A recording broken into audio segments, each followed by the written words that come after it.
ನಮಸ್ತೆ ಸ್ನೇಹಿತರೆ, human rights news ಕನ್ನಡಕ್ಕೆ ಸ್ವಾಗತ. ನಮ್ಮೊಂದಿಗೆ ವಿಶೇಷ ಅತಿಥಿಯಾಗಿ ಸೌಜನ್ಯ ಹೋರಾಟಗಾರರಾಗಿರ್ತಕ್ಕಂಥ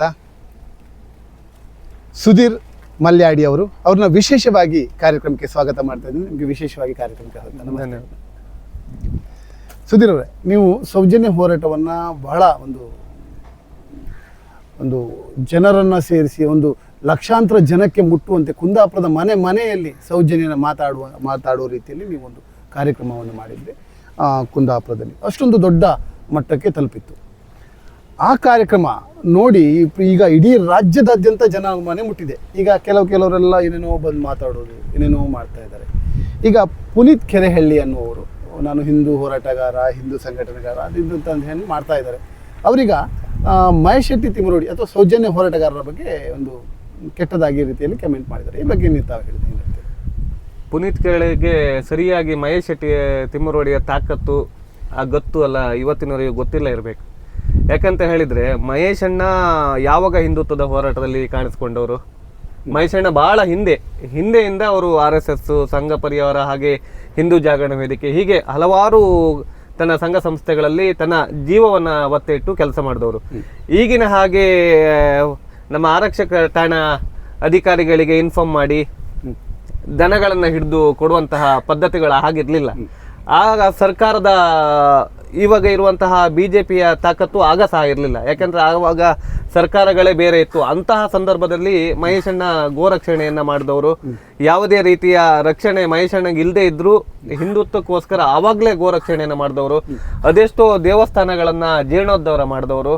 ಅಲ್ಪಸಂಖ್ಯಾತರ ಕಡೆಯಲ್ಲಿ ದೇವಸ್ಥಾನಗಳನ್ನು ಜೀರ್ಣೋದ್ಧಾರ ಮಾಡಲಿ ಬಿದ್ದಿದ್ದಾಗ ಮಹೇಶಣ್ಣ ಹೋಗಿ ನಿಂತು ದೇವಸ್ಥಾನಗಳನ್ನು ಜೀರ್ಣೋದ್ಧಾರ ಮಾಡಿದಂತಹ ಹಿಂದೂ ನಾಯಕ ಇದ್ದರೆ ಮಹೇಶಣ್ಣ. ಅದೇ ಈಗ ಮೇಲ್ನೋಟಕ್ಕೆ ಕಾಣಿಸ್ತಾ ಇದ್ರೆ ಎಲ್ಲೋ ಹಿಂದುತ್ವವಾದಿಗಳು ಇವರೆಲ್ಲ ಒಟ್ಟಾಗಿ ಮಹೇಶ್ ಶೆಟ್ಟರನ್ನ ಟಾರ್ಗೆಟ್ ಮಾಡ್ತಾ ಇದ್ದಾರೆ. ಅವರು ಈಗ ಚಕ್ರವರ್ತಿ ಸೂಲೆಬಲೆ ಇರ್ಬೋದು, ಮೊನ್ನೆ ಒಂದೇನೋ ಮಾತಾಡಿದ್ರು, ಮಾತಾಡುವಾಗ ಬೇರೆ ರೀತಿಯಲ್ಲಿ ಒಂದು ವಿವಾದಾತ್ಮಕ ಹೇಳಿಕೆಯನ್ನು ಸಹ ಕೊಟ್ಟರು. ಅಂಥದ್ದೆಲ್ಲ ಆಗ್ತಾ ಇದೆ. ಅಂತ ಈ ಹಿಂದುತ್ವವಾದಿಗಳೇ ಯಾಕೆ ಮಹೇಶ್ ಶೆಟ್ಟರನ್ನ ಟಾರ್ಗೆಟ್ ಮಾಡ್ತಾ ಇದ್ದಾರೆ? ನಿಜವಾಗಿ ಹೇಳುವುದಾದ್ರೆ ಹಿಂದುತ್ವದ ನಾಯಕರುಗಳು ಮಾತ್ರ ಮಹೇಶ್ ಅಣ್ಣನ ಟಾರ್ಗೆಟ್ ಮಾಡ್ತಾ ಇದ್ದಾರೆ. ಅದೇ ಯಾಕೆ ಏನು ಅಂತ ಉದ್ದೇಶಗಳು ನಮ್ಗಿನ್ನೂ ಸ್ಪಷ್ಟವಾಗಿಲ್ಲ. ಹಿಂದುತ್ವದ ಕಾರ್ಯಕರ್ತರು, ನೈಜ ಹಿಂದುತ್ವದ ಕಾರ್ಯಕರ್ತರು ಇವತ್ತು ಮಹೇಶ್ ಅಣ್ಣನ ಜೊತೆ ಇದ್ದಾರೆ. ಮಹೇಶ್ ಅಣ್ಣನ ಜೊತೆ ಇರುವ ಕಾರ್ಯಕರ್ತರು ಯಾರು ಎಡಬಿಡಂಗಿಗಳಲ್ಲ, ಎಲ್ಲರೂ ಹಿಂದುತ್ವದ ಹೋರಾಟಗಾರರು ಹಾಗೂ ಹಿಂದುತ್ವದ ವಿಷಯಗಳ ಮೇಲೆ ಒಳ್ಳೆ ಅಭಿಪ್ರಾಯಗಳನ್ನು ಇಟ್ಟವರು, ದೇವರುಗಳ ಮೇಲೆ ನಂಬಿಕೆ ಇಟ್ಟವರು ಇವಾಗ ಮಹೇಶ್ ಅಣ್ಣನ ಜೊತೆ ಇದ್ದಾರೆ. ಹಿಂದುತ್ವದ ನಾಯಕರೆಂದೆನಿಸಿಕೊಂಡವರು ಈ ಭಾಷಣಕಾರರು ಮಾತ್ರ ಮಹೇಶ್ ಅಣ್ಣನ ವಿರುದ್ಧವಾಗಿ ಮಾತಾಡ್ತಾರೆ ವಿನಃ ಹಿಂದುತ್ವದ ಕಾರ್ಯಕರ್ತರು, ಹಿಂದುತ್ವವನ್ನು ನೈಜವಾಗಿ ಇಷ್ಟಪಡುವವರು ಇವತ್ತಿಗೂ ಮಹೇಶ್ ಅಣ್ಣನ ಜೊತೆ ಇದ್ದಾರೆ. ಅಂದ್ರೆ ಸಾಮಾನ್ಯ ಕಾರ್ಯಕರ್ತರು ಮಹೇಶ್ ಶೆಟ್ಟಿ ಖಂಡಿತ ಇದ್ದಾರೆ. ಆದ್ರೆ ನನ್ನದೊಂದು ಪ್ರಶ್ನೆ, ಈ ಪದೇ ಹಾಗಾದ್ರೆ ಇದೇನಾದ್ರೂ ರಾಜಕೀಯ ತಂತ್ರ, ರಾಜಕೀಯ ಪುಂಡತಂತ್ರ ಏನಾದ್ರೂ ಇದೆಯಾ? ಈ ಮಹೇಶ್ ಶೆಟ್ಟರನ್ನ ಈಗ ಅವರು ಒಂದು ಹೆಣ್ಣು ಮಗುಗೋಸ್ಕರ, ಸೌಜನ್ಯಗೋಸ್ಕರ ಹೋರಾಟ ಮಾಡ್ತಾ ಇರೋದು. ಅವ್ರಿಗೆ ಯಾವುದೇ ಅದರಲ್ಲಿ ಏನು ವೈಯಕ್ತಿಕವಾದದ್ದು ಏನೂ ಇಲ್ಲ.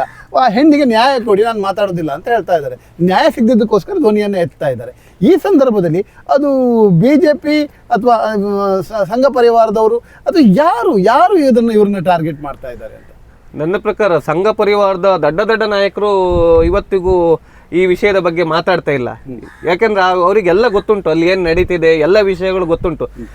ನಮ್ಮ ಮಹೇಶ್ ಅಣ್ಣನ ಸಮಕಾಲೀನ ಹಿಂದೂ ನಾಯಕರಿಗೆಲ್ಲ ಆ ವಿಷಯಗಳಲ್ಲಿ ಏನೆಲ್ಲ ನಡೆದಿದೆ, ಏನೆಲ್ಲ ಅನ್ಯಾಯಗಳಾಗ್ತಿದೆ ಎನ್ನುವಂಥದ್ದು ಗೊತ್ತಿದೆ. ಆದ್ರೆ ಇವಾಗ ಹಿಂದಿನ ವಿಷಯಗಳ ಪರಿಜ್ಞಾನ ಇಲ್ಲದೆ ಹಿಂದುತ್ವದ ನಾಯಕರೆಂದೆನಿಸಿಕೊಂಡವರು ಇವಾಗ ಮಾತಾಡ್ತಾ ಇದ್ದಾರೆ. ಅದೇನೋ ಒಂದು ಅಜೆಂಡಾ ಮಾಡ್ಕೊಂಡು ಮಹೇಶ್ ಶೆಟ್ಟಿ ತಿಮ್ಮರೋಡಿ ಅವರ ಮಾತು ಮುಚ್ಚಿಸಬೇಕು ಎನ್ನುವಂತಹ ಕಾರಣಕ್ಕೂ ಮಾತಾಡ್ತಾ ಇದ್ದಾರೆ. ನಾವು ಹೇಳುದು ಸತ್ತಿರೋದು ಹಿಂದೂ ಹುಡುಗಿ, ಹೌದಲ್ವಾ? ಈಗ ಒಕ್ಕಲಿಗ ಸಮುದಾಯಕ್ಕೆ ಸೇರಿದ ಹಿಂದೂ ಹುಡುಗಿ ಸೌಜನ್ಯ ಸತ್ತಿದ್ದು. ಮಹೇಶ್ ಅಣ್ಣ ಕೇಳ್ತಾ ಇರೋದು ಸೌಜನ್ಯಳಿಗೆ ನ್ಯಾಯ ಕೊಡಿ ಅಂತ. ಮಹೇಶ್ ಅಣ್ಣ ಕೇಳ್ತಾ ಇರೋದು ಹಿಂದೂ ಹುಡುಗಿಯಾದ ಸೌಜನ್ಯಳಿಗೆ ಒಂದು ನ್ಯಾಯ ಕೊಡಿ ಅಂತ ಕೇಳುದು. ಇದೇ ಹಿಂದೂ ನಾಯಕರು ಹಿಂದೂ ಹುಡುಗಿಗಾದ ನ್ಯಾಯ ಕೇಳ್ತಿರುವಾಗ ಅದನ್ನ ಯಾಕೆ ಅವರು ಪ್ರಶ್ನೆ ಮಾಡುವುದು? ಯಾಕೆ ಅದು ಸರಿಯಲ್ಲ, ತಪ್ಪಲ್ಲ? ಇವ್ರು ಯಾರಾದ್ರೂ ಸೌಜನ್ಯನ ಮನೆಗೆ ಹೋಗಿದ್ರ? ಇದೇ ಚಕ್ರವರ್ತಿ ಸೂಲೆಬೆಲೆ 13 ವರ್ಷಗಳ ಹಿಂದೆ ಮಹೇಶ್ ಶೆಟ್ಟಿ ಮನೆಗೆ ಹೋಗಿ ಮಾತಾಡಿ, ಮಹೇಶ್ ಅಣ್ಣ ನೀವು ದೊಡ್ಡ ಹಿಂದೂ ನಾಯಕರು, ನಾವು ನಿಮ್ ಜೊತೆ ಇದ್ದೇವೆ ಅಂತ ಹೋದವರು ವಾಪಸ್ ಇವತ್ತಿನವರೆಗೂ ಸೌಜನ್ಯನ ಮನೆ ಬಾಗಿಲಿಗೆ ಬಂದಿಲ್ಲ. ಈ ವಿಷಯಗಳ ಬಗ್ಗೆ ಎಲ್ಲಿಯೂ ಮಾತುಗಳನ್ನೆತ್ತಿಲ್ಲ. ಅದ್ಯಾರೋ ಮುಸ್ಲಿಂ ಹುಡುಗ ಒಬ್ಬ ಯೂಟ್ಯೂಬ್ನಲ್ಲಿ ಹಾಕಿ ಇಷ್ಟೊಂದು ಪ್ರಚಾರ ಪಡೆದ ಮೇಲೆ ಇವರೆಲ್ಲ ಎಚ್ಚೆತ್ತುಕೊಳ್ಳುವುದಲ್ಲ. ಹಿಂದೂ ಹುಡುಗಿಗಾದ ಅನ್ಯಾಯವನ್ನ ಇವ್ರು ಪ್ರಶ್ನಿಸಲೇಬೇಕಿತ್ತು. ಇವಾಗ ನಾವ್ ಹೇಳುದು ಸೌಜನ್ಯ 13 ವರ್ಷ ಆಯ್ತು, 13 ವರ್ಷದಿಂದ ಮಹೇಶ್ ಅಣ್ಣ ಮಾತಾಡ್ತಿದ್ದಾರೆ. ಮಹೇಶ್ ಅಣ್ಣ ಒಬ್ಬ ಹಿಂದೂ ನಾಯಕ ಅಲ್ವಾ, ಹಿಂದೂ ದೇವಸ್ಥಾನ ಜೀರ್ಣೋದ್ಧಾರ ಮಾಡಿದವರಲ್ಲ, ಹಿಂದುತ್ವಕ್ಕಾಗಿ ದುಡ್ದವರಲ್ವಾ. ಮಹೇಶ್ ಅಣ್ಣ ಜೊತೆ ಹಿಂದುತ್ವದ ಹುಡುಗರಿಲ್ವಾ? ಮಹೇಶ್ ಅಣ್ಣ ಮಾತಾಡ್ತಿದ್ದಾರೆ. ಮಹೇಶ್ ಅಣ್ಣನ ಜೊತೆ ಯಾಕೆ ದೊಡ್ಡ ಹಿಂದೂ ನಾಯಕರು ಮಾತಾಡ್ತಾ ಇಲ್ಲ? ಇವರಿಗೆ ಹಿಂದುತ್ವದ ವಿಷಯ ಅಲ್ಲ, ಇವರಿಗೆ ಖಾಲಿ ತಾವು ಪ್ರಚಾರಕ್ಕೆ ಬರ್ಬೇಕೆನ್ನುವಂತ ವಿಷಯಕ್ಕೆ ಮಾತ್ರ ಹೋರಾಟ ಮಾಡ್ತಾ ಇದ್ದಾರೆ. ಈಗ ನೀವು ಮೊನ್ನೆ ಚಕ್ರವರ್ತಿ ಸೂಲೆಬೆಲೆ ಅವರ ಹೇಳಿಕೆ ಕೇಳಿದ್ರಿ. ನಾವು ಸಹ ಅಂದ್ರೆ ಈಗ ಸೌಜನ್ಯ ಪ್ರಕರಣದಲ್ಲಿ ಏನನ್ನ ಹೇಳಿದ್ರು, ಮತ್ತೆ ಒಂದು ಮುಸ್ಲಿಂ ಹೆಣ್ಣು ಮಕ್ಕಳ ವಿಷಯದಲ್ಲಿ ಏನನ್ನ ಹೇಳಿದ್ರು ಅಂತ ಈ ಬಗ್ಗೆ ಸಹ ಮಹೇಶ್ ಶೆಟ್ಟಿ ತಿಮ್ಮರೋಡಿ ಅವರು ವಿರೋಧವನ್ನು ವ್ಯಕ್ತಪಡಿಸಿದ್ದಾರೆ. ತಾವು ಈ ಬಗ್ಗೆ ಹೇಳೋದಾದ್ರೆ? ಅಲ್ಲ, ಮಹೇಶ್ ಅಣ್ಣ ಹೇಳುವುದ್ರಲ್ಲಿ ಏನ್ ತಪ್ಪಿದೆ ಹೇಳಿ? ಈ ಚಕ್ರವರ್ತಿ ಸೂಲೆಬೆಲೆ ಯಾವತ್ತಾದ್ರೂ 13 ವರ್ಷಗಳ ಹಿಂದೆ ಹೋದವರು ಇವತ್ತಿನವರೆಗೂ ಆ ವಿಷಯಗಳ ಬಗ್ಗೆ ಎಲ್ಲಾದ್ರೂ ಚರ್ಚೆ ಮಾಡಿದ್ರಾ? ಇವಾಗ ಒಬ್ಬ ಮುಸ್ಲಿಂ ಹುಡುಗ ವಿಡಿಯೋ ಮಾಡಿದನಂತ ಉದ್ದೇಶದಿಂದ ಮಾತ್ರ ಅವ್ರು ಈಗ ಚರ್ಚೆಗೆ ಬಂದಿದ್ದು ಬಿಟ್ರೆ, ಅದೇ ಹಿಂದೂಗಳು ಇಷ್ಟರ ತನಕ ಮುಸ್ಲಿಂ ಹುಡುಗ ಏನ್ ಕೇಳ್ತಾ ಇದ್ದಾನೆ ಇವತ್ತಿನವರೆಗೂ ನಾವು ಕೇಳ್ತಾ ಇರುವುದು, ನಾವು ಹಿಂದೂಗಳಾಗಿ ಕೇಳ್ತಾ ಇರುವುದು ಸೌಜನ್ಯಳಿಗೆ ನ್ಯಾಯ. ಅಲ್ಲಿರುವಂತ ವಸ್ತು ಚಿತ್ರಣ ಅವ ಸ್ವಲ್ಪ ವೈಭವೀಕರಿಸಿ ಆ ವಿಷಯಗಳನ್ನ ಇದು ಮಾಡಿದ್ದಾನೆ ಬಿಟ್ರೆ, ಮಹೇಶ್ ಅಣ್ಣ ಕೇಳ್ತಿರೋ ವಿಷಯಗಳನ್ನೇ ಸಮೀರ್ ಎಂ ಡಿ ಕೇಳಿದ್ರು. ಅದರಲ್ಲಿ ಏನೂ ಇದಿಲ್ಲ. ಇವಾಗ ಸಮೀರ್ ಎಂ ಡಿ ಕೇಳಿದ ಒಂದೇ ಉದ್ದೇಶಕ್ಕೆ, ಅನ್ಯ ಸಮುದಾಯದ ಕೇಳಿದ ಒಂದೇ ಉದ್ದೇಶಕ್ಕೆ ಇಷ್ಟೆಲ್ಲ ಚರ್ಚೆ ನಡೀತಾ ಇದೆ. ಈಗ ಸಮೀರ್ ಎಂ ಡಿ ಅವರ ವಿಷಯ ಹೇಳ್ತೀವಿ, ಅದು ಒಂದು ಪುಟ್ಟ ಹುಡುಗ ಒಂದು ಬೇರೆ ಬೇರೆ ಥರದ ವಿಡಿಯೋವನ್ನು ಮಾಡ್ಕೊಂಡಿದ್ದ. ಅವನೇ ಸ್ಟಡಿ ಮಾಡಿ ಅದಕ್ಕೆ ಸಂಬಂಧಪಟ್ಟದನ್ನೆಲ್ಲ ಹುಡುಕಿ ಅವನೇ ಎಲ್ಲ ಬೇರೆ ಬೇರೆ ಚಾನಲ್ಗಳಲ್ಲಿ ಬಂದಿದ್ದು ಅದನ್ನೆಲ್ಲ ನೋಡಿ ಒಂದು ಒಳ್ಳೆ ಸ್ಟೋರಿಯನ್ನು ಮಾಡ್ದ. ಆ ಸ್ಟೋರಿಯಲ್ಲಿ AI ತಂತ್ರಜ್ಞಾನವನ್ನು ಬಳಸಿ ಒಂದು ಕಥೆಯ ರೀತಿಯಲ್ಲಿ, ಒಂದು ಪಿಕ್ಚರ್ನ ರೀತಿಯಲ್ಲಿ ಆ ಚಿತ್ರಣ ಮೂಡಿ ಬಂತು. ಅದು ಒಂದು ರೀತಿ ಪ್ರತಿಯೊಬ್ಬರ ಮನೆ ಬಾಗಿಲನ್ನ ಮುಟ್ಟು ಎಲ್ಲೆಲ್ಲಿ ತಲುಪಬೇಕೋ ಅಲ್ಲಲ್ಲಿ ತಲುಪಿದೆ. ಈಗ ಹಿಂದೂ ಮುಸ್ಲಿಂ ಶುರು ಮಾಡಿದ್ದಾರೆ ನೀವು ಹೇಳಿದಾಗ. ಅದು ಯಾಕೆ ಹಾಗಿದ್ದೆಲ್ಲ ಆಗ್ತದೆ ಅಂತ, ಒಂದು ಹಿಂದೂ ಹುಡುಗಿ ಬಗ್ಗೆ ಮಾತಾಡಿದಾಗ ಪುನಃ ಅಲ್ಲಿ ಹಿಂದೂ ಮುಸ್ಲಿಂ ಯಾಕೆ ಶುರು ಆಗ್ತದೆ ಅಂತ. ಎಂತ ಗೊತ್ತಾ, ಇವರಿಗೆ ಟೋಟಲಿ ಸೌಜನ್ಯ ವಿಷಯ ಅನ್ನುವಂಥದ್ದು ಮುಚ್ಚಿ ಹೋಗ್ಬೇಕು. ಇದು ಹಿಂದೂ ಮುಸ್ಲಿಂ ವಿಷಯಗಳಾಗಿ ಅವ್ರು ಮಾತಾಡ್ತಾ ಇಲ್ಲ. ಸೌಜನ್ಯ ಎನ್ನುವಂಥ ವಿಷಯಗಳು ಮುಚ್ಚಿ ಹೋಗಬೇಕು. ಅವ್ರಿಗೆ ಏನಾದರೂ ಒಂದು ಕಾಂಟ್ರವರ್ಸಿ ಬೇಕು.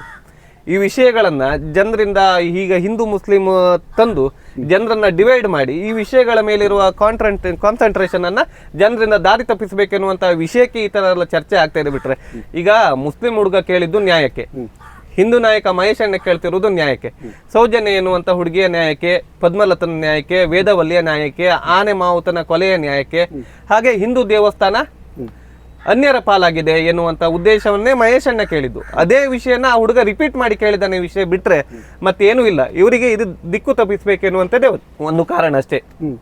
ಈಗ ಪುನೀತ್ ಕೆರೆಹಳ್ಳಿ ಅವರು, ನಾನು ಸೂಲೆಬೆಲೆ ಬಗ್ಗೆ ಮಾತಾಡಿದ್ದೀರಿ, ನೀವು ಹಾಗೆ ಮಾಡಿದ್ದೀರಿ ಹೀಗೆ ಮಾಡಿದ್ದೀರಿ ಅನ್ನೋದನ್ನ ಮತ್ತೆ ಒಂದು ಅವರನ್ನ ಶೆಟ್ರನ್ನ ಒಂದು ರೀತಿ ರೊಚ್ಚಿಗೆ ಏಳಿಸೋ ರೀತಿಯಲ್ಲಿ ಮಾತಾಡಿದ್ದಾರೆ. ಮಹೇಶ್ ಅಣ್ಣನ ರೊಚ್ಚಿಗೆ ಏಳಿಸ್ಲಿಕ್ಕೆ ಅವರು ಯಾವಾಗಲೂ ರೊಚ್ಚಿಗೆ ಏಳ್ಸ್ಕೊಂಡೇ ಇರೋದು. ಯಾಕೆಂದ್ರೆ ಮಹೇಶ್ ಅಣ್ಣನ ಬಗ್ಗೆ ನಿಮ್ಗೆ ಗೊತ್ತು, ಇಡೀ ಕರ್ನಾಟಕ ಜನರಿಗೆ ಗೊತ್ತು, ಅವ್ರ ತಾಕತ್ತು ಏನಂತ ಎಲ್ರಿಗೂ ಗೊತ್ತು. ನಾನು ಕೇಳೋದು, ಇದೇ ಪುನೀತ್ ಕೆರೆಹಳ್ಳಿ ಉಜಿರೆಗೆ ಬರ್ತೇನೆ ಅಂತ ಹೇಳಿದಾನೆ, ಉಜಿರೆಗೆ ಬರ್ತೇನೆ ಅಂತ ಹೇಳಿದ್ದಾರೆ. ಹಾಗಾದ್ರೆ ಅವ್ರು ಬರಲಿ, ಉಜಿರೆಗೆ ಯಾವ ಉದ್ದೇಶಕ್ಕೆ ಬರ್ತಾರೆ? ಬರುವಾಗ 4 ಭಗವದ್ಧ್ವಜ ಹಿಡ್ಕೊಂಡು ಬರಲಿ ಅಲ್ವಾ? ಬರುವಾಗ 4 ಭಗವದ್ಧ್ವಜ ಹಿಡ್ಕೊಂಡು ಬರಲಿ. ಇದೇ ಪುನೀತ್ ಕೆರೆಹಳ್ಳಿ ಒಟ್ಟಿಗೆ ನಾವು ಮಹೇಶ್ ಅಣ್ಣ ಹೋಗ್ತೇವೆ. ನಮ್ಮ ಪುಣ್ಯಕ್ಷೇತ್ರದಲ್ಲಿ ನಾವು ಭಗವದ್ಧ್ವಜ ಹಾರಿಸಿ ಬರುವ. ಪುನೀತ್ ಕೆರೆಹಳ್ಳಿ ನೇತೃತ್ವ ಇರಲಿ ಅಲ್ಲ, ನಮ್ಮ ಪುಣ್ಯಕ್ಷೇತ್ರದಲ್ಲಿ ಭಗವದ್ಧ್ವಜ ಹಾರಿಸಿ ಬರುವ. ಅದಕ್ಕೆ ನಾವು ಪುನೀತ್ ಕೆರೆಹಳ್ಳಿ ಇರ್ತೇವೆ. ಇವಾಗ ಅವರು ಇದು ಮಾಡ್ತಾರೆ, ಸರ್ವಧರ್ಮ ಸಮ್ಮೇಳನ ಮಾಡ್ತಾರೆ. ಒಂದು ಹಿಂದೂ ದೇವಸ್ಥಾನವಾಗಿ ಸರ್ವಧರ್ಮ ಸಮ್ಮೇಳನ ಮಾಡುವಂತ ಅವಶ್ಯಕತೆ ಏನುಂಟು? ಹಿಂದೂ ನಾಯಕರಾದ ಪುನೀತ್ ಕೆರೆಹಳ್ಳಿ ಕೇಳ್ಬೋದಲ್ಲ, ಅದನ್ನ ಕೇಳುವಂತ ತಾಕತ್ತಿಲ್ಲ. ಯಾಕೆಂದ್ರೆ ದೊಡ್ಡವರಲ್ಲ. ನ್ಯಾಯ ಕೇಳಿದ ಮಹೇಶ್ ಅಣ್ಣನ ಪ್ರಶ್ನೆ ಮಾಡುವಂತ ಇರಾದೆ ಇಟ್ಕೊಂಡಿದ್ದಾರೆ. ಬಂದ್ರೆ ಒಳ್ಳೇದು, ಬರುವಾಗ ಭಗವದ್ಧ್ವಜವನ್ನು ತನ್ನಿ, ಮಹೇಶ್ ಶೆಟ್ಟಿ ಜೊತೆ ನಾವು ನಿಮ್ಮ ಜೊತೆ ಬರ್ತೇವೆ, ನಾವು ನಮ್ಮ ಪುಣ್ಯಕ್ಷೇತ್ರವಾದಂತಹ ಮಂಜುನಾಥನ ಸನ್ನಿಧಿಯಲ್ಲಿ ಭಗವದ್ಧ್ವಜ ಹಾರಿಸುವಂತ ಕೆಲಸಗಳನ್ನ ಮಾಡುವ. ಇದನ್ನ ನಿಮ್ಗೆ ನಾನು ಚಾಲೆಂಜ್ ಆಗಿ ಹೇಳ್ತೇನೆ. ನಿಮಗೆ ತಾಕತ್ತಿದ್ರೆ, ಪುನೀತ್ ಕೆರೆಹಳ್ಳಿ ಅವರೇ, ನಿಮಗೆ ತಾಕತ್ತಿದ್ರೆ ನೀವು ಬರುವಾಗ ಧ್ವಜವನ್ನ ತನ್ನಿ, ನಮ್ಮ ಪುಣ್ಯ ಧ್ವಜವನ್ನ ತನ್ನಿ. ಶ್ರೀ ಕ್ಷೇತ್ರ ಮಂಜುನಾಥನ ಸನ್ನಿಧಿಯಲ್ಲಿ ಈ ಭಗವದ್ಧ್ವಜನ ಹಾರಿಸುವ ತಾಕತ್ತಿದ್ರೆ ತನ್ನಿ, ನಾವು ನಿಮ್ಮ ಜೊತೆ ನಾವು ಬರ್ತೇವೆ. ಅಂದ್ರೆ ಈಗ ನೀವು ಹೇಳ್ತಾ ಇರೋದು ಭಗವದ್ಧ್ವಜವನ್ನ ಅಲ್ಲಿ ಹಾರಿಸಲಿಕ್ಕೆ ಬಿಡೋದಿಲ್ಲ ಅಂತ? ಹೌದು, ಆ ನಿಟ್ಟಿನಲ್ಲಿ ನೀವು ಹೇಳ್ತಾ ಇರೋದು. ಹೌದು. ಇವತ್ತಿನವರೆಗೂ ನಮ್ಮ ಕ್ಷೇತ್ರದ ಪುಣ್ಯಕ್ಷೇತ್ರದ ಶಿಖರದ ಮೇಲೆ ಭಗವದ್ಧ್ವಜ ಹಾರಿಸಿದ್ದನ್ನು ನೀವು ನೋಡಿದ್ದೀರಾ? ಪುನೀತ್ ಕೆರೆಹಳ್ಳಿ ನೋಡಿದ್ದೀರಾ? ಚಕ್ರವರ್ತಿ ಸೂಲೆಬೆಲೆ ನೋಡಿದ್ದೀರಾ? ಯಾರು ನೋಡಿಲ್ಲ. ನೋಡುವ, ಪುನೀತ್ ಕೆರೆಹಳ್ಳಿ ಆಗ್ಲಿ, ಅವರ ಮಾತಿನಂತೆ ಬರ್ಲಿ. ಇಲ್ಲ, ಈಗ ಸ್ಥಳೀಯ ಪದ್ಧತಿ, ಸ್ಥಳೀಯ ನಿಯಮಗಳಿರ್ತದೆ. ಉದಾಹರಣೆಗೆ ಅದಕ್ಕೆ ಹೇಳೋದಾದ್ರೆ ಆ ಸ್ಥಳೀಯ ಪದ್ಧತಿ ಸ್ಥಳೀಯ ನಿಯಮದ ಪ್ರಕಾರ ಏನಾದ್ರೂ ಆ ರೀತಿಯ ವರ್ತನೆ ಇರ್ಬೋದಾ? ಸ್ಥಳೀಯ ನಿಯಮಗಳಂದ್ರೆ ನನ್ಗೀಗ ಆಕ್ಚುಲಿ ಹಿಂದೂ ದೇವಸ್ಥಾನದಲ್ಲಿ ನಮ್ಮ ಭಗವದ್ ಧ್ವಜ ಮೇನು ಅದು ನಮ್ಮ ಹಿಂದೂ ದೇವಸ್ಥಾನದಲ್ಲಿ ಹಾರ್ಲೇಬೇಕಲ್ವಾ? ಸ್ಥಳೀಯ ನಿಯಮಗಳು ಲೆಕ್ಕಕ್ಕೆ ಬರುವುದಿಲ್ಲ, ಹಿಂದೂ ಸಂಪ್ರದಾಯಗಳ ಪ್ರಕಾರ ಲೆಕ್ಕಕ್ಕೆ ಬರ್ತದಲ್ಲ, ಹಾರಿಸಬಹುದಲ್ವಾ? ಸರಿ. ಇವಾಗ ಅದನ್ನ ಹಾರಿಸುದಿಲ್ಲ. ಯಾಕೆ ಹಾರಿಸುದಿಲ್ಲ? ಅದನ್ನು ಪುನೀತ್ ಕೆರಳಿ ಬರ್ಲಿ ಅಲ್ಲ, ತಾಕತ್ತಿದ್ರೆ ಅದು ಬಂದು ಪುನೀತ್ ಕೆರಳಿ ನಮ್ಮ ದೇವಸ್ಥಾನಗಳಲ್ಲಿ ಭಗವದ್ ಧ್ವಜ ಹಾರಿಸಿತ್ತು. ಹಾಗಾದ್ರೆ ಬೇರೆ ಯಾವ್ದು ಧ್ವಜ ಹಾರಿಸ್ತಾರ ಅಲ್ಲಿ? ಅಲ್ಲ, ಇವತ್ತಿನವರೆಗೂ ಧ್ವಜ ಹಾರಿಸಿದ್ದು ನಾವು ನೋಡಿಲ್ಲ, ಬೇರೆ ಧ್ವಜ ಹಾರಿಸಿದ್ದು ನೋಡಿಲ್ಲ. ಆದ್ರೆ ಸರ್ವಧರ್ಮ ಸಮ್ಮೇಳನ ನಡೆಸ್ತಾ ಇಲ್ವ ಅಲ್ಲಿ? ಹಿಂದೂ ದೇವಸ್ಥಾನವಾಗಿ ಸರ್ವಧರ್ಮ ಸಮ್ಮೇಳನ ನಡೆಸೋದೇನಿದೆ? ಅದ್ರಲ್ಲಿ ಏನ್ ತಪ್ಪು? ಸರ್ವಧರ್ಮ ಸಮ್ಮೇಳನ ನಡೆಸಿದ್ರೆ ಏನ್ ತಪ್ಪು? ಅಲ್ಲಿ ಹಿಂದೂ ದೇವಸ್ಥಾನಗಳಿಗೆ ಅದರಲ್ಲಿ ಅವಶ್ಯಕತೆ ಇದೆಯಾ? ಈಗ ಸರ್ವಧರ್ಮ ಸಮ್ಮೇಳನವನ್ನ ಈ ಹಿಂದೂ ನಾಯಕರು ಒಪ್ತಾರಾ? ಈಗ ಇದೇ ಮಾತಾಡ್ತಿರುವ ಪುನೀತ್ ಕೆರಳಿ ಅವರು ಸರ್ವಧರ್ಮ ಸಮ್ಮೇಳನವನ್ನ ಒಪ್ತಾರಾ? ಹಿಂದೂಗಳಿಗಾಗಿ ಹಿಂದೂಗಳಿರುವಂತಹ ದೇವಸ್ಥಾನಗಳಲ್ಲಿ ಹಿಂದೂ ಸಮಾಜೋತ್ಸವ ನಡೆಸಿ ಅಲ್ಲ, ಹಿಂದೂ ದೇವಸ್ಥಾನದ ವಟಾರಗಳಲ್ಲಿ ಹಿಂದೂ ಸಮಾಜೋತ್ಸವ ನಡೆಸಿ ಸರ್ವಧರ್ಮ ಸಮ್ಮೇಳನ ನಡೆಸುವಂತದ್ದು ಏನಿದೆ ಅದರಲ್ಲಿ? ಇದನ್ನು ಪ್ರಶ್ನೆ ಮಾಡ್ಲಿಲ್ಲ ಪುನೀತ್ ಕೆರಳಿ. ಈಗ ಪುನೀತ್ ಕೆರಳಿ ಹೇಳುದು ಸೌಜನ್ಯಗೆ ಅಮ್ಮನಿಗೆ ಆದ ನೋವು ಪುನೀತ್ ಕೆರಳಿಗೆ ಗೊತ್ತಿಲ್ವಾ? ಹಾಗಾದ್ರೆ ಒಂದು ಹೆಣ್ಣನ್ನು ಕಳೆದುಕೊಂಡ ತಾಯಿ ಅಲ್ವಾ? ಇದೇ ಪುನೀತ್ ಕೆರಳಿಯ ರಿಲೇಷನ್ ಯಾರು ಮೊನ್ನೆ ಬೆಂಗಳೂರಲ್ಲಿ ಯಾವುದೊಂದು ಸಣ್ಣ ಅಪಘಾತ ಮಾಡಿದಾಗ ವಿಡಿಯೋ ಹಿಡ್ಕೊಂಡು ಕೂಗ್ತಾ ಹೀಗಾಗಿದೆ ಅಂತ ಹೇಳ್ತಾರಲ್ಲ, ಅವರ ಮನೆಗಾದ್ರೆ ಅದು ಮಾತ್ರ ನೋವಾ? ಸೌಜನ್ಯ ಅಮ್ಮ ಮತ್ತೆ ಅವರ ಮನೆಗಾದ ನೋವು ಇವ್ರು ಪ್ರಶ್ನಿಸ್ಬೇಕಲ್ಲ. ಹಿಂದೂ ನಾಯಕರಂತ ಹೇಳ್ಕೊಳ್ತಾರಲ್ಲ, ಹಿಂದೂ ಹುಡುಗಿಗೆ ಅದ ಅನ್ಯಾಯವನ್ನು ಇವ್ರು ಪ್ರಶ್ನೆ ಮಾಡ್ಬೇಕಲ್ಲ. ಖಾಲಿ ಹಿಂದುತ್ವ ನಾಯಕ ಅಂತ ಭಾಷಣದಲ್ಲಿ ಹೇಳಿದ್ರೆ ಆಗುದಿಲ್ಲ. ಹಿಂದುತ್ವದ ಆಧಾರದ ಬಂದಂತಹ ತಾಯಿಗಾದಂತಹ ನೋವನ್ನ ಇವ್ರು ಪ್ರಶ್ನೆ ಮಾಡ್ಬೇಕಲ್ಲ. ಚಕ್ರವರ್ತಿ ಸುಲೇಬೆಲೆಗೆ ಇವರು ಈ ತರ ಮಾತಾಡಿದ್ರು ಅಂತ ಹೇಳಿದ್ರಲ್ಲ, ಇದೇ ಅಶೋಕ್ ಭಟ್ ಧರ್ಮ ಸಂರಕ್ಷಣೆ ಯಾತ್ರೆಯಲ್ಲಿ ಒಂದು ಮಹಿಳೆಗೆ ಮಾಡಿದಂತ ಅವಮಾನವರು ಇವ್ರು ಕೇಳಲಿಲ್ವಾ? ಇದೇ ರಾಕೇಶ್ ಶೆಟ್ಟಿ ವೈಶ್ಯ ಅಂತ ಹೇಳಿದಾಗ ಇವರಿಗೆ ಮಾತಾಡ್ಲಿಕ್ಕೆ ನೈತಿಕತೆ ಇಲ್ವಾ? ಇವರೆಂತ ಹಿಂದೂ ನಾಯಕರು? ಈಗ ಚಕ್ರವರ್ತಿ ಸುಲೇಬೆಲೆಗೆ ಹೇಳಿದ್ರೆ ಮಾತ್ರ ತಪ್ಪು. ಇವ್ರ ಪರವಾಗಿ ಪವರ್ ಟಿವಿಯನ್ನು ಅಶೋಕ್ ಭಟ್ರು ಮಾತಾಡಿದ್ರೆ ಅದನ್ನ ಯಾಕೆ ಇವ್ರು ತಪ್ಪು ಅಂತ ಹೇಳುದಿಲ್ಲ? ಇವರೇ ತಾಕತ್ತಿಲ್ವಾ? ಇವರೆಲ್ಲ ಎಂತ ಗೊತ್ತಾ, ದೊಡ್ಡವರ ಪರವಾಗಿ ನಿಲ್ಲುವಂತ ಒಂದು ಎಜೆಂಡಾವನ್ನ ಹಿಡ್ಕೊಂಡು ಬಂದಿದ್ದಾರೆ ಬಿಟ್ರೆ ಮತ್ತೇನು ಉದ್ದೇಶ ಇಲ್ಲ. ಈಗ ಒಂದು ರೀತಿ ಎಲ್ಲರೂ ಎದ್ದು ಬರ್ತಾ ಇದ್ದಾರೆ, ಒಂದು ಪವರ್ ನಲ್ಲಿ ಬರ್ತಾ ಇದ್ದಾರೆ. ಈಗ ಚಕ್ರವರ್ತಿ ಸುಲೇಬೆಲೆ ಇರ್ಬೋದು, ಮತ್ತೆ ನಮ್ಮ ಪುನೀತ್ ಕೆರಳಿ ಇರ್ಬೋದು, ವಸಂತ್ ಗಿಳಿಯಾರ್ ಇರ್ಬೋದು, ಎಲ್ಲರೂ ಬರ್ತಾ ಇದ್ದಾರೆ. ಒಂದು ವಿಶೇಷವಾಗಿ ಅದನ್ನೇ ಸೌಜನ್ಯ ಪರವಾಗಿ ನಿಲ್ಬಹುದಲ್ಲ? ಅವರಿಗೆ ನಿಲ್ಬಹುದಲ್ಲ. ನಾವು ಹೇಳೋದು ಕೇಳಿ, ಇವರು ಗೌರ್ಮೆಂಟ್ ಇಂದ ಒಂದು ಆದೇಶ, ಕೋರ್ಟ್ ಇಂದ ಒಂದು ಆದೇಶ ಆಗಿದೆ, ಒಂದು ತನಿಖಾ ಸಂಸ್ಥೆಯನ್ನ ಮಾಡಿ ಅಂತ ಆದೇಶವಾಗಿದೆ. ಇವ್ರು ಇದನ್ನ ಕೇಳ್ಬೋದಲ್ಲ, ಆ ತನಿಖೆ ಸಂಸ್ಥೆಯನ್ನ ನೀವು ಪುನಃ ಪ್ರಾರಂಭ ಮಾಡಿ, ಅಧಿಕಾರಿಗಳನ್ನ ತನಿಖೆ ಮಾಡಿ ಅಂತ ಇವ್ರು ಕೇಳ್ಬೋದಲ್ಲ. ಇವ್ರು ಯಾಕೆ ಕೇಳುವುದಿಲ್ಲ? ಇವರಿಗೆ ಸೌಜನ್ಯಳಿಗೆ ನ್ಯಾಯ ಬೇಡ, ಈ ವಿಷಯಗಳನ್ನು ದಿಕ್ಕು ತಪ್ಪಿಸಬೇಕು ಎನ್ನುವಂತ ಉದ್ದೇಶ ಮಾತ್ರ ಇವರಲ್ಲಿರುವುದು.